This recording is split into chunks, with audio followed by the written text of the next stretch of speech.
എൻ്റെ ഡ്രസ്സസ് ഒന്ന് വാഷ് ചെയ്യിക്കൂ. അവളുടെ ലാപ്ടോപ്പ് ഒന്ന് റിപ്പയർ ചെയ്യിക്കൂ. ഈ റൂം ഒന്ന് ക്ലീൻ ചെയ്യിക്കൂ എന്നൊക്കെ നമ്മൾ സാധാരണ പറയുന്നതല്ലേ. എത്രയോ പ്രാവശ്യം ഇത്തരം സെൻറ്റൻസസ് നമ്മൾ പറയാറുണ്ട്. ഇത്തരം സെൻറ്റൻസസ് ഇംഗ്ലീഷിൽ പറയുമ്പോൾ ഉപയോഗിക്കാൻ പറ്റുന്ന വളരെ കാഷ്വലായ, വളരെ ഇൻഫോർമൽ ആയ ഒരു സ്ട്രക്ചറുണ്ട്. അത് നമുക്കൊന്ന് നോക്കാം. Get plus object plus V3. Get ഉപയോഗിക്കുക, അത് കഴിഞ്ഞ് ഓബ്ജക്റ്റ് ഉപയോഗിക്കുക, പിന്നെ V3 വേർബിൻ്റെ തേർഡ് ഫോം, അതല്ലെങ്കിൽ പാസ്റ്റ് പാർട്ടിസിപ്പിൾ ഫോം. അപ്പോൾ ഇത്തരം സെൻറ്റൻസസ് ഉപയോഗിക്കുമ്പോൾ നമ്മൾ ഒരു വേർബിൻ്റെ പാസ്റ്റ് പാർട്ടിസിപ്പിൾ ഫോം അറിഞ്ഞിരിക്കണം. ഒരു എക്സാമ്പിൾ നോക്കൂ. എൻ്റെ റൂം ക്ലീൻ ചെയ്യിക്കൂ. ക്ലീൻ ചെയ്യിക്കൂ എന്നാണ് പറയുന്നത്, ക്ലീൻ ചെയ്യൂ എന്നല്ല. അപ്പോൾ വേറെ ആരെയെങ്കിലും കൊണ്ട് റൂം ഒന്ന് ക്ലീൻ ചെയ്യിപ്പിക്കൂ എന്നാണ് പറയുന്നത്. ഒരാളെ കൊണ്ട് ചെയ്യിപ്പിക്കൂ എന്നാണ്. എൻ്റെ റൂം ക്ലീൻ ചെയ്യിക്കൂ. Get my room cleaned. നോക്കൂ, ഗെറ്റ് ഉപയോഗിച്ചു, അത് കഴിഞ്ഞ് ഓബ്ജക്റ്റാണ് മൈ റൂം എന്നത്. എന്താണ് ക്ലീൻ ചെയ്യിക്കാൻ പറയുന്നത്? My room. അതുകൊണ്ട് ഓബ്ജക്റ്റാണ് മൈ റൂം. പിന്നെ ക്ലീൻ എന്ന വേർബിൻ്റെ പാസ്റ്റ് പാർട്ടിസിപ്പിൾ ഫോം ആണ് cleaned. Clean, cleaned, cleaned. First form clean, second form cleaned, third form cleaned. അപ്പോൾ ഗെറ്റ് മൈ റൂം ക്ലീൻഡ് എന്ന് പറഞ്ഞാൽ എൻ്റെ റൂം ഒന്ന് ക്ലീൻ ചെയ്യിപ്പിക്കൂ. അവളുടെ ഡ്രസ്സസ് അയൺ ചെയ്യിക്കൂ. അവളുടെ ഡ്രസ്സസ് ആണ് ഇവിടെ ഓബ്ജക്റ്റ്.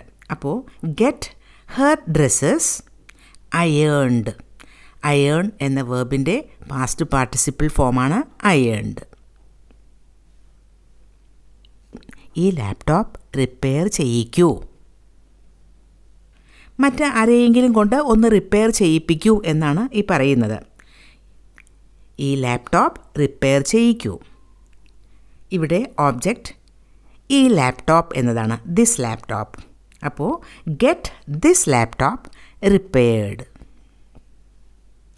ഈ ഫോം ഫില്ല് ചെയ്യിക്കൂ. Get this form filled. നിങ്ങളുടെ വർക്ക് ചെക്ക് ചെയ്യിക്കൂ. നിങ്ങളുടെ വർക്ക് എന്നതാണ് ഓബ്ജക്റ്റ്. അപ്പോൾ get your work checked. Check, പിന്നെ സെക്കൻഡ് ഫോം ചെക്ക്ഡ് എന്ന് തന്നെയാണ്. തേർഡ് ഫോം അല്ലെങ്കിൽ പാസ്റ്റ് പാർട്ടിസിപ്പിൾ ഫോം ആണ് ചെക്ക്ഡ്. അവളുടെ ഫോൺ റിപ്പയർ ചെയ്യിക്കൂ. Get her phone repaired. Notes print ചെയ്യിക്കൂ. Get the notes printed. Documents sign ചെയ്യിപ്പിക്കൂ. Get the documents signed. Package ഇന്ന് ഡെലിവർ ചെയ്യിക്കൂ. Get the package delivered today. വാതിലുകൾ അടപ്പിക്കൂ.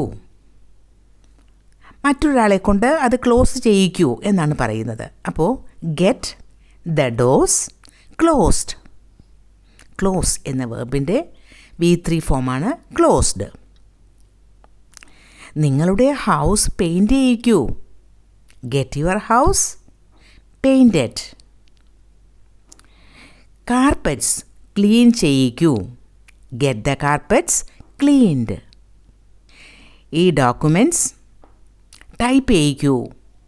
Get the documents typed. ഇതുപോലെ ഒരുപാട് സെൻറ്റൻസസ് ഉണ്ടാക്കി പ്രാക്ടീസ് ചെയ്യൂ. ഇത് നമുക്ക് സംസാരത്തിലൊക്കെ ഉപയോഗിക്കാൻ പറ്റിയ ഒരു സ്ട്രക്ചറാണ്. വളരെ ഈസി ആയിട്ട് ഉപയോഗിക്കാം. അതുകൊണ്ട് പ്രാക്ടീസ് ചെയ്യാൻ മറക്കണ്ട.